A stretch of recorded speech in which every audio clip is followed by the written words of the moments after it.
Hello students, welcome to the channel physics by Mamta Singh.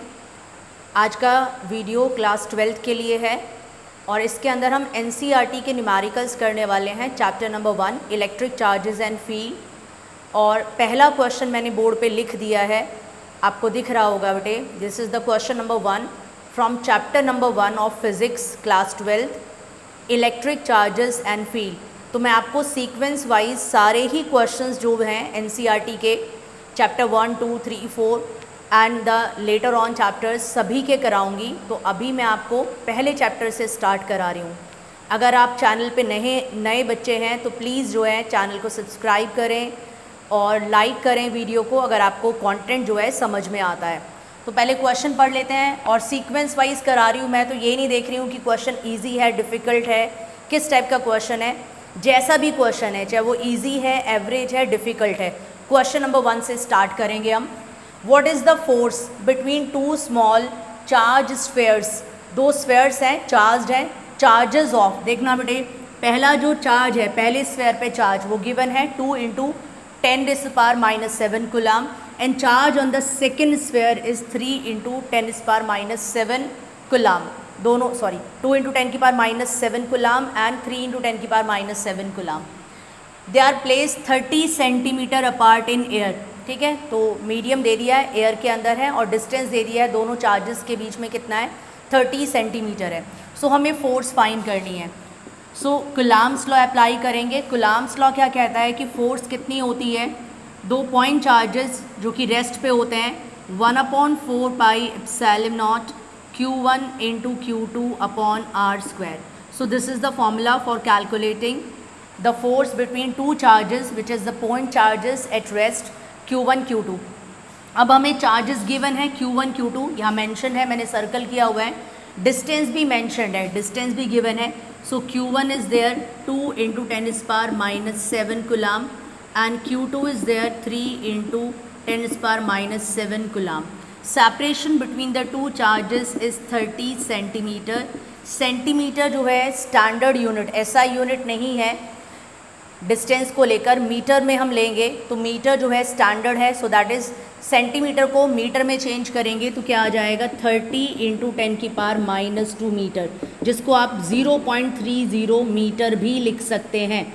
So that's your choice कि आपको ऐसे लिखना है 30 × 10⁻⁻2 मीटर, या उसको 100 से डिवाइड करके 0.30 मीटर। अब ये जो कांस्टेंट है पूरा 1/4πε0, ठीक है, इसको आप k से भी दिखा सकते हैं, यानी कि 1/4πε0 को आप k से इंडिकेट कर सकते हैं। और 1/4πε0 की जो वैल्यू होती है दैट इज़ 9 × 10⁹ इन एयर। ठीक है, तो एयर के लिए ε0 लग रहा है, दैट मीन्स एयर या वैक्यूम के लिए 1/4πε0 की टोटल वैल्यू कितनी होती है, 9 × 10⁹। तो फोर्स निकाल लेंगे, बहुत इजी है। एक चीज़ और बता देती हूँ, इवन दो अगर चार्जेस कोई भी प्लस, जैसे यहाँ तो पॉजिटिव है, नेगेटिव मेंशन नहीं है, तो ये भी चार्ज पॉजिटिव है, ये भी पॉजिटिव है, और दोनों पॉजिटिव चार्जेस क्या करेंगे, रिपेल करेंगे। इसका मतलब इस सिचुएशन में तो दोनों चार्जेस के बीच में क्या होगा, रिपल्शन होगा। इवन दो अगर ऐसा गिवन होता कि एक अगर पॉजिटिव है, यहाँ प्लस है ये, ठीक है, और यहाँ नेगेटिव आगे -3 लिखा होता, तो चार्जेस का सिर्फ मैग्नीट्यूड रखा जाता है। यानी कि फोर्स के अंदर जब आप चार्ज की वैल्यू पुट करोगे Q1 Q2 की, तो साइन नहीं रखोगे, ध्यान रखना है, चार्ज का सिर्फ मैग्नीट्यूड रखेंगे। और ये चीज़ मैं बता देती हूँ आपको, जितने भी न्यूमेरिकल्स हैं, जिस क्वांटिटी को आप फाइंड कर रहे हैं, देखो क्या फाइंड कर रहे हो, फोर्स, कैसी क्वांटिटी है, वेक्टर। तो जब भी आप वेक्टर क्वांटिटी के अंदर चार्ज का मैग्नीट्यूड पुट करते हैं, चार्ज की वैल्यू पुट करते हैं, तो सिर्फ मैग्नीट्यूड रखना होता है, साइन नहीं रखना होता।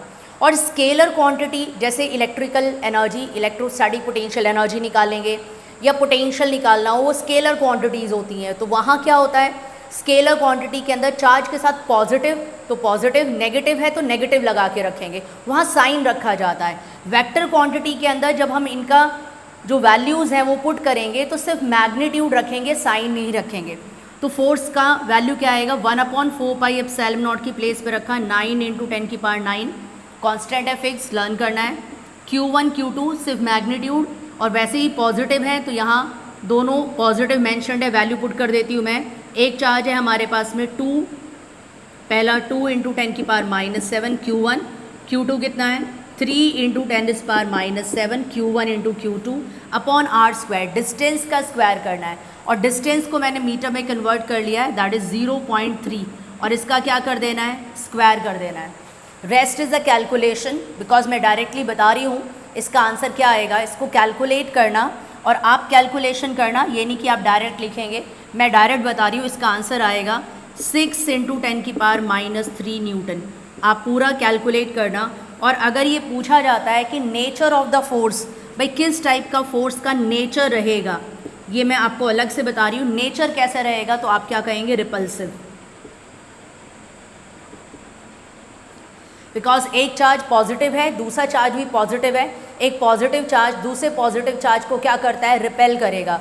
तो जो भी फोर्स आएगी, ठीक है, वो क्या करेगी, दोनों चार्जेस के बीच में जो एक्ट करेगी वो चार्जेस को क्या करेगी, रिपेल करेगी, अट्रैक्ट नहीं करेगी। स्क्रीनशॉट ले लें इसका और खुद कैलकुलेशन करना। सिर्फ कॉन्सेप्ट को समझो, वीडियो को वॉच करो एंड देन उसके बाद में कैलकुलेशन खुद करिए।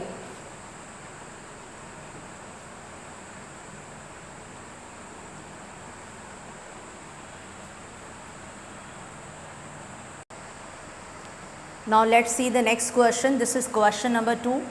The electrostatic force on a small sphere of charge. एक स्फेयर है जिसके ऊपर चार्ज कितना दे रखा है, गिवन है 0.4 माइक्रोकुलाम। सो इसको पहले हम लिख लेते हैं, यानी कि Q1, यानी कि पहला चार्ज हमें कितना मेंशन है कि चार्ज कितना है, 0.4 म्यू। ये जो सिंबल है इसका मतलब क्या है, माइक्रोकुलाम, यानी कि चार्ज कितना हो गया, 0.4 इंटू 10⁻⁻6 कुलाम। माइक्रो का मतलब 10⁻⁻6 कुलाम। तो यानी कि पहला वाला जो चार्ज है Q1 वो मेंशन है। Due to another small sphere of charge, जो सेकेंड वाला स्फेयर है उस पर चार्ज कितना गिवन है, देखो अब की बार नेगेटिव मेंशन है, यानी कि जो सेकेंड वाला चार्ज है Q2, मैं डायरेक्ट लिखूंगी यहाँ, देखो माइनस, एक तो नेगेटिव गिवन है, कितना है 0.8 सेकेंड स्फेयर पे माइक्रो कुलाम, यानी कि 10⁻⁻6 कुलाम। मैंने सीधा पहले लिख दिया प्रॉपर यूनिट में। इन एयर, एयर के अंदर है, इज़ 0.2 न्यूटन, यानी कि फोर्स मैंशनड है। तो force between the two spheres, so force between 1 and 2, F B लिख सकते हैं, मैंने 1 2 लिख दिया है, आप चाहें तो सिर्फ एफ बी लिख सकते हैं कि फोर्स मैंशनड है हमें दोनों स्फेयर्स के बीच में, कितना है 0.2 न्यूटन, ये फोर्स है। What is the distance between the two spheres, यानी कि सेपरेशन जो है वो हमें कैलकुलेट करना है, डिस्टेंस निकालना है। इजी क्वेश्चन है, फॉर्मूला बेस्ड है, तो सिर्फ कुलाम्स लॉ आपको अप्लाई करना है और डिस्टेंस कैलकुलेट करना है। फोर्स का फॉर्मूला मैंने कुलाम्स लॉ इलेक्ट्रोस्टैटिक फोर्स निकालने का अभी बताया था, क्या होता है 1/4 pi epsilon naught Q1 into Q2 upon r square. ये हमारे पास फॉर्मूला है फोर्स कैलकुलेट करने के लिए, that is what Coulomb's law. ये पूरा जो कांस्टेंट है दैट इज़ व्हाट K, और एयर के लिए इसकी value that means 1/4 pi epsilon naught is equals to K, और K की वैल्यू कितनी होती है एयर के लिए, 9 इंटू 10⁹। तो ये एक बार या दो बार बता दिया जाएगा आपको, उसके बाद में अपने आप याद रखना कि 1/4 पाई एप्सिलॉन नॉट की वैल्यू एयर और वैक्यूम के लिए क्या होती है, 9 इंटू 10⁹। तो फोर्स हमें मेंशन है, ये फोर्स तो गिवन है, तो फोर्स कितना है हमारे पास, देखिए 0.2, तो मैंने पुट कर दिया in place of force 0.2, constant की प्लेस पे 9 इंटू 10⁹ रख दिया है। Q1 इंटू Q2 दोनों चार्जेस गिवन है, लेकिन बस एक चीज़ ध्यान रखना, जब चार्जेस की वैल्यू पुट करेंगे तो कैसी क्वांटिटी है, ये फोर्स का फॉर्मूला है, फोर्स कैसी क्वांटिटी है, वेक्टर क्वांटिटी है, तो प्लस माइनस नहीं रखेंगे, यानी कि साइन नहीं रखोगे, सिर्फ मैग्नीट्यूड रखोगे चार्जेस का। और पहले वाला जो चार्ज है इसका मैग्नीट्यूड देखिए कितना है, 0.4 इंटू 10⁻⁻6। जो दूसरे वाला चार्ज है उसका मैग्नीट्यूड देखिए, साइन नहीं, मैग्नीट्यूड देखिए कितना है, 0.8 इंटू 10⁻⁻6। तो Q1 Q2 क्या है, ये मैंशनड है 0.4 इंटू 10⁻⁻6 इंटू Q2 कितना है 0.8, मैग्नीट्यूड रख रही हूँ मैं 0.8 इंटू 10⁻⁻6 अपॉन डिस्टेंस का square r square, and r square is to be calculated. यही तो है जो हमें कैलकुलेट करना है, सेपरेशन। तो आर स्क्वायर क्रॉस में लेंगे, 0.2 अपॉन में ले जाएंगे। सो आर स्क्वायर निकालना है हमें, डिस्टेंस निकालना है वैसे तो, लेकिन पहले अभी आर स्क्वायर निकालते हैं। तो आर स्क्वायर इधर लिया क्रॉस में, 0.2 अपॉन में पहुंच गया, तो ये आएगा 9 इंटू 10⁹ इंटू 0.4 इंटू 0.8, मैंने साथ में लिख लिया -6 और -6 ये टोटल एक साथ लिख दिया, -12 हो गया। अपॉन में कितना आ गया है 0.2, ये फोर्स अपॉन में आ गई। तो अब आप इसके अंदर यानी कि यहाँ से सिर्फ कैलकुलेशन रह जाती है, इसको कैलकुलेट करेंगे और अभी आर स्क्वायर की वैल्यू आएगी। उसने क्या कहा है, फाइंड द सेपरेशन डिस्टेंस, क्या निकालना है, डिस्टेंस, दैट मीन्स आर निकालना है। उसने पूछा है आर कैलकुलेट करो, आर क्वेश्चन मार्क है, तो हमें डिस्टेंस निकालना है, आर स्क्वायर नहीं निकालना है। तो आर स्क्वायर निकालेंगे फिर आर निकालेंगे। तो इसको कैलकुलेट करके मैं आपको डायरेक्ट बता रही हूँ, आप पूरा कैलकुलेट करना। आर स्क्वायर कितना आएगा कैलकुलेट करके, 144 इंटू 10 की पावर -4, 144 इंटू 10 की पावर -4। यहाँ स्क्वायर है, इसे रूट लेंगे, ठीक है। तो आर कितना आ जाएगा, इसका रूट आ जाएगा 144 इंटू 10 की पावर -4। कैलकुलेशन करेंगे फर्दर तो कितना आ जाएगा 12 इंटू 10 की पावर -2 मीटर। तो ये आपका आंसर आएगा कि सेपरेशन कितना आ गया है दोनों स्फेयर्स के बीच में, 12 इंटू 10 की पावर -2 मीटर। सेंटीमीटर में एक्सप्रेस करोगे तो 12 सेंटीमीटर, ठीक है। अभी आपने पहला वाला पार्ट सॉल्व कर लिया है कि सेपरेशन कितना है दोनों स्फेयर्स के बीच में, तो हमने सेपरेशन निकाल दिया। मीटर में 12 इंटू 10 की पावर -2, सेंटीमीटर में करेंगे तो 12 सेंटीमीटर। स्क्रीनशॉट ले लें इसका, take the screenshot.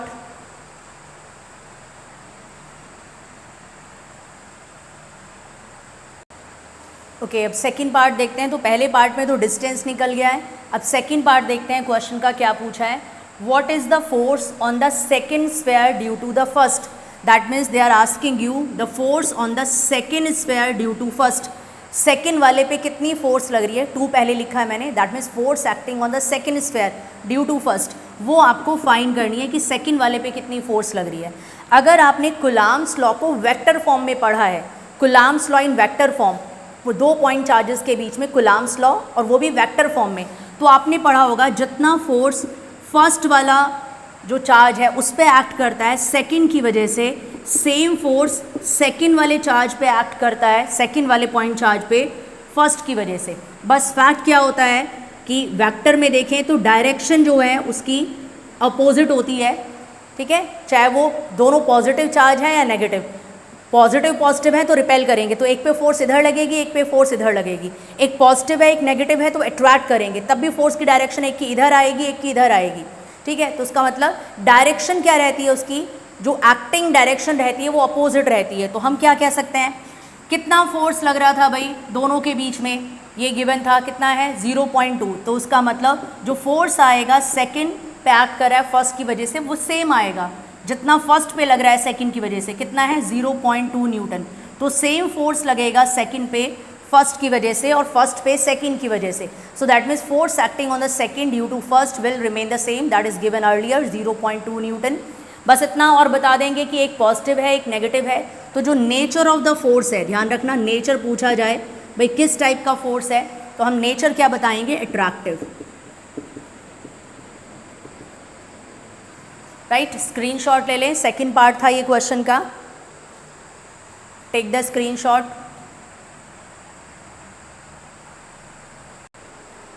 Next question, question number 3, और ये इंपॉर्टेंट क्वेश्चन है, थोड़ा सा दिमाग लगाना है, ज़्यादा नहीं, ऐसा नहीं है ट्रिकी क्वेश्चन है, लेकिन थोड़ा सा दिमाग लगाना है बस। क्या कहा है, एक रेशो दे दिया आपको, कोई भी रेशो आपको मेंशन कर दिया ये, ठीक है, ke², capital G universal gravitational constant है जो 11th में पढ़ा है आपने ग्रेविटेशन चैप्टर में। me is the mass of the electron, mp is the mass of the proton, E is the charge on the electron and proton, क्योंकि आप जानते हैं इलेक्ट्रॉन और प्रोटॉन दोनों पे चार्ज क्या रहता है, सेम। अब ये एक रेशो दे दिया है, कहा है चेक करिए ये रेशो डायमेंशन लेस है, ठीक है, यानी कि या नहीं। तो उसने पूछा है कि डायमेंशन लेस है या नहीं, तो ये चेक करके बताइए कि डायमेंशन लेस है। अब आप क्या करेंगे इस रेशो को चेक करने के लिए कि भाई डायमेंशन लेस है या नहीं है। अब यहाँ देखेंगे ये ke², k क्या है, कांस्टेंट है, जो आपने पढ़ा है पहले भी कि 1/4 पाई एप्सिलॉन नॉट, इससे पहले भी 2 क्वेश्चंस में बताया था मैंने, 1/4 पाई एप्सिलॉन नॉट को आप k मान लेते हैं, और k की जो वैल्यू होती है क्या रहती है, 9 × 10 की पावर 9। सो ये यहाँ पर k आ जाएगा। अभी हम देखेंगे तो k तो आपके पास में एक कांस्टेंट हो गया, E जो है इलेक्ट्रॉन और प्रोटॉन का चार्ज है, so this is the charge on the electron and proton, और इलेक्ट्रॉन और प्रोटॉन का चार्ज सेम रहता है। इलेक्ट्रॉन का चार्ज कैसे दिखाते हैं, माइनस ई से, प्रोटॉन का चार्ज कैसे दिखाते हैं, प्लस ई से। लेकिन मैग्नीट्यूड देखें तो ई है, इलेक्ट्रॉन का चार्ज भी ई से दिखाते हैं, प्रोटॉन का चार्ज भी ई से दिखाते हैं। इलेक्ट्रॉन का चार्ज क्या होता है, -1.6 इंटू 10 की पावर -19 कूलाम। प्रोटॉन का चार्ज क्या रहता है, +1.6 इंटू 10 की पावर -19 कूलाम। तो एक का नेगेटिव एक का पॉजिटिव। लेकिन आप मैग्नीट्यूड देखिए, अब देखिए जरा मैग्नीट्यूड, जितना इलेक्ट्रॉन का चार्ज है मैग्नीट्यूड में 1.6 into 10 power -19 coulomb, the same is the charge on the proton 1.6 into 10 power -19 coulomb. दोनों का चार्ज क्या है, सेम है। अब मास of electron and mass of proton देखें तो मास सेम नहीं होता है। इलेक्ट्रॉन का मास आप सब जानते होंगे 9.1 इंटू 10 की power -31 kg, that is the mass of the electron, and the mass of the proton is 1.67, round of में बता रही हूँ, इंटू 10 की पावर -27 kg। ठीक है, जो प्रोटॉन का मास होता है वो डिफरेंट होता है इलेक्ट्रॉन से। प्रोटॉन का मास होता है 1.67 इंटू 10 की पावर -27 kg। ये मैंने कुछ चीज़ें आपको जो क्वेश्चन में यूज़ होंगी वो बता दी हैं, मैं रब कर रही हूँ उसको, जब हम इसको कैलकुलेट करेंगे तब देखेंगे। ओके, अब वो ये पूछ रहा है कि रेशो जो है डायमेंशन लेस होगा, इसको आपको प्रूव करना है। तो सबसे पहले हम बात करते हैं, दो सिचुएशन ले लेते हैं, राइट। एक बार हम इलेक्ट्रोस्टैटिक फोर्स की बात करते हैं तो चार्जेस लेते हैं, यानी कि एक इलेक्ट्रॉन है -e, ठीक है, सो दिस इज़ इलेक्ट्रॉन। दूसरा प्रोटॉन है +e, right. One is the electron -e, other is the proton +e, क्योंकि एक इलेक्ट्रॉन एक प्रोटॉन के बारे में बात कर रहा है।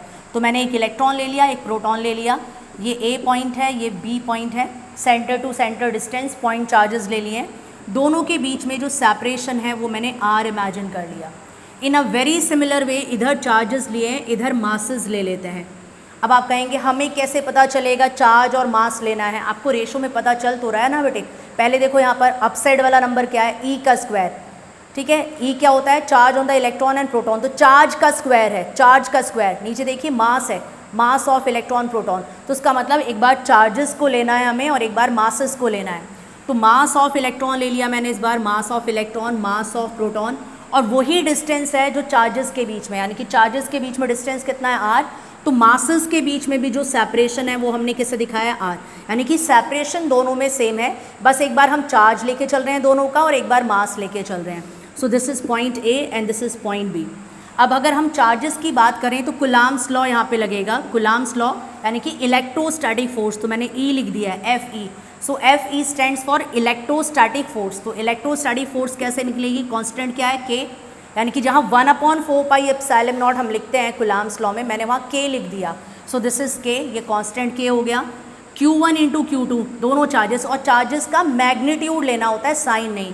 तो ये माइनस प्लस यूज़ नहीं करेंगे। तो पहला जो चार्ज है उसका मैग्नीट्यूड भी क्या है, इलेक्ट्रॉन का E, प्रोटॉन का भी क्या होता है E, प्लस माइनस यूज़ नहीं करना है। तो एक का मैग्नीट्यूड E, दूसरे का भी मैग्नीट्यूड E, डिस्टेंस कितना है, R², यानी कि जो इलेक्ट्रोस्टैटिक फोर्स है दोनों चार्ज पार्टिकल्स के बीच में कितनी आ जाएगी, KE²/R²। This is equation number 1।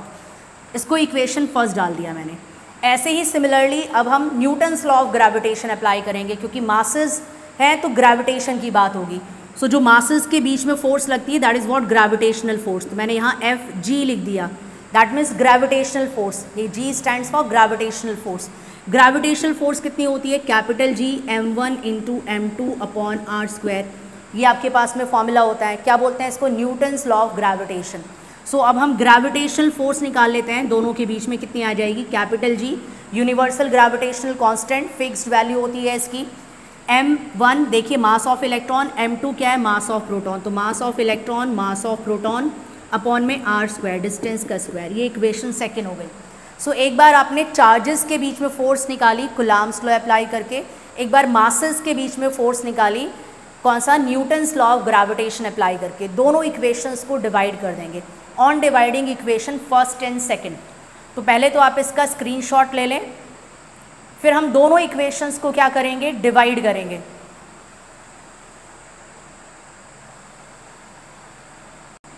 अब आगे देखिए, दोनों को डिवाइड कर देते हैं on dividing equation first by second, on dividing equation first by second. Equation first को इक्वेशन सेकंड से डिवाइड कर दो, तो फर्स्ट को सेकंड से डिवाइड कर दो, that is electrostatic force divided by the gravitational force. ठीक है, दोनों की लेफ्ट साइड से डिवाइड कर दी, दोनों की राइट साइड से डिवाइड कर देंगे। सो that means k e square upon r square divided by capital G m e into m p upon r square. So मैंने दोनों इक्वेशंस को, इक्वेशन फर्स्ट और सेकंड को डिवाइड कर दिया है। सो बोथ द इक्वेशंस को डिवाइड कर दिया, तो आप देखेंगे तो डिस्टेंस आर स्क्वायर अपॉन में आर स्क्वायर ये कैंसिल हो जाएगा।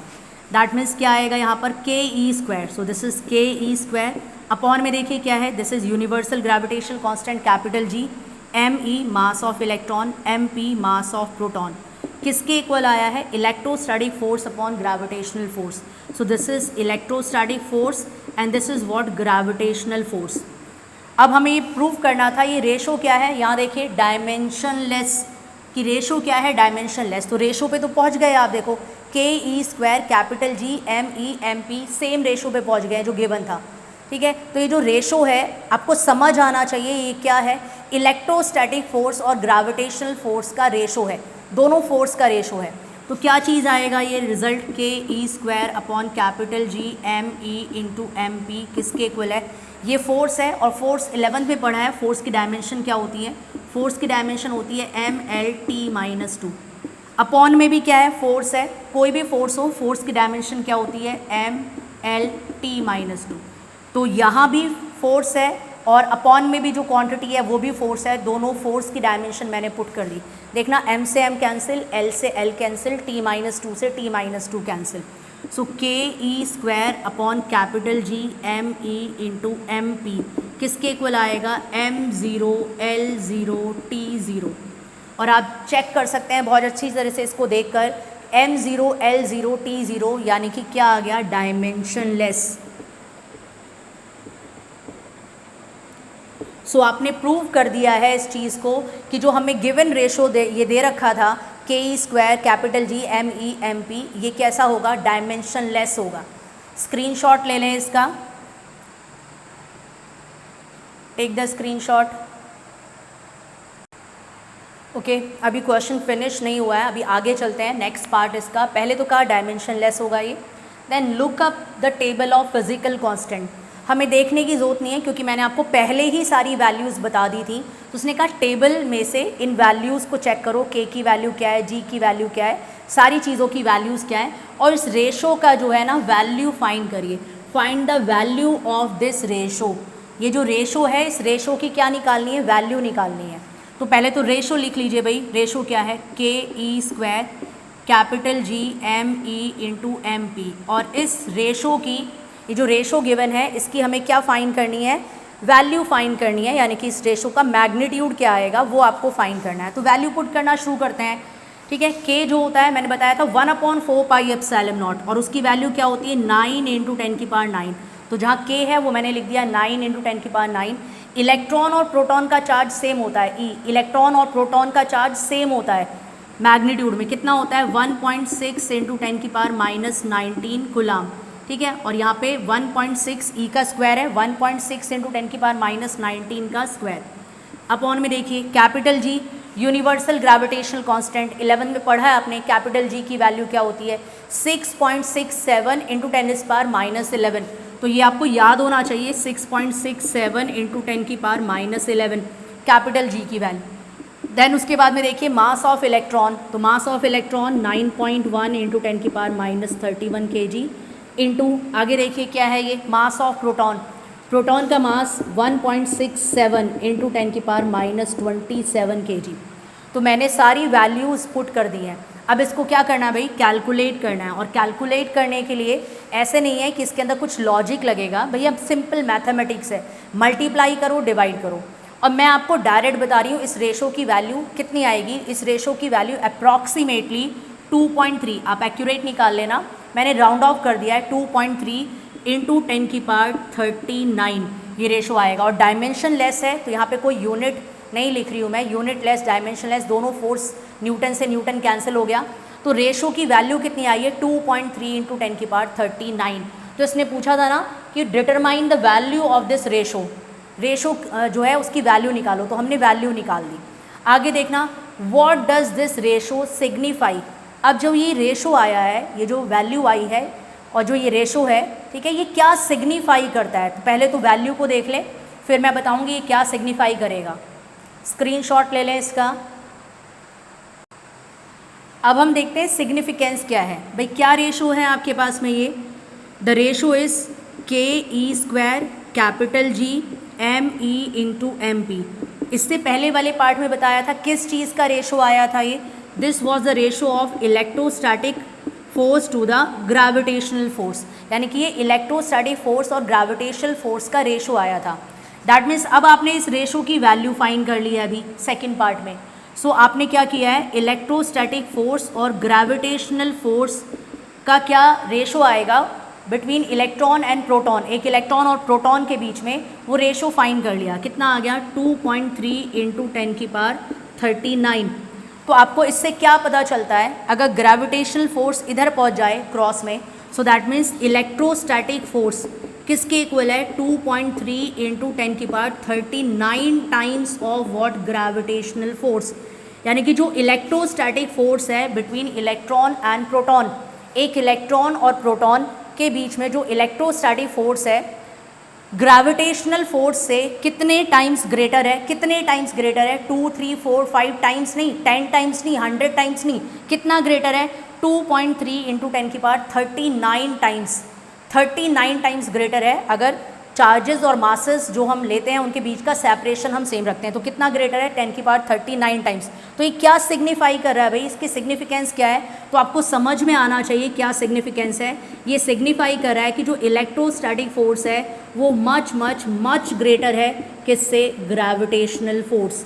सो ये सिग्निफाई कर रहा है कि जो इलेक्ट्रोस्टैटिक फोर्स है इलेक्ट्रॉन और प्रोटॉन के बीच में, और इलेक्ट्रॉन और प्रोटॉन के बीच में जो ग्रेविटेशनल फोर्स है when they are separated at the same distance, right, तो उनके बीच में जो इलेक्ट्रोस्टैटिक फोर्स है वो मच ग्रेटर है किससे, ग्रेविटेशनल फोर्स से।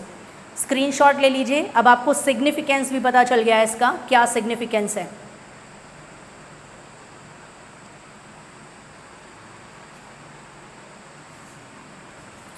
ओके स्टूडेंट्स, आज का जो मेरा कंटेंट था मैं इतना ही कवर कर रही हूँ। ये 3 क्वेश्चंस मैंने अभी आपको कराए हैं और डेली ही मैं आपको ये क्वेश्चंस कराती रहूँगी। और आप एक सेपरेट नोटबुक न्यूमेरिकल्स के लिए बनाइए, जो नोट्स की नोटबुक आपकी है, यानी कि थ्योरेटिकल जो कंटेंट चल रहा है जिसमें थ्योरी डेरिवेशंस करते हैं हम, रीजनिंग करते हैं, वो कॉपी सेपरेट रखिए और न्यूमेरिकल प्रैक्टिस के लिए एक सेपरेट कॉपी बनाइए। और क्वेश्चंस को सीक्वेंस वाइज, जैसे मैं आपको कैलकुलेट कराती जा रही हूँ, बिल्कुल सीक्वेंस वाइज उस कॉपी के अंदर आप चैप्टर नंबर 1 डाल करके बिल्कुल सीक्वेंस से ये क्वेश्चंस को कंप्लीट करते जाएंगे। होपफुली ये जो तीनों क्वेश्चंस मैंने आपको कराए हैं वो आपको समझ में आए होंगे। फर्दर कोई डाउट है तो आप कमेंट सेक्शन में बताइए मुझे कौन से वाले क्वेश्चन में आपको डाउट है, मैं उसको दोबारा एक्सप्लेन करूँगी, राइट। और जो नोट्स हैं वो मैं आपको प्रिंटेड दे देती हूँ। अगर आपको प्रिंटेड जो नोट्स हैं, रिटन हैंड रिटन नोट्स चाहिए, तब भी आप कमेंट सेक्शन में रिप्लाई कर सकते हैं मुझे। हैंड रिटन नोट्स के लिए वो मैं आपको प्रोवाइड करा दूँगी। अगर आपने वीडियो को पसंद किया है, क्वेश्चन समझ में आए हैं, please like the video and please share the video. Thank you so much for watching the video.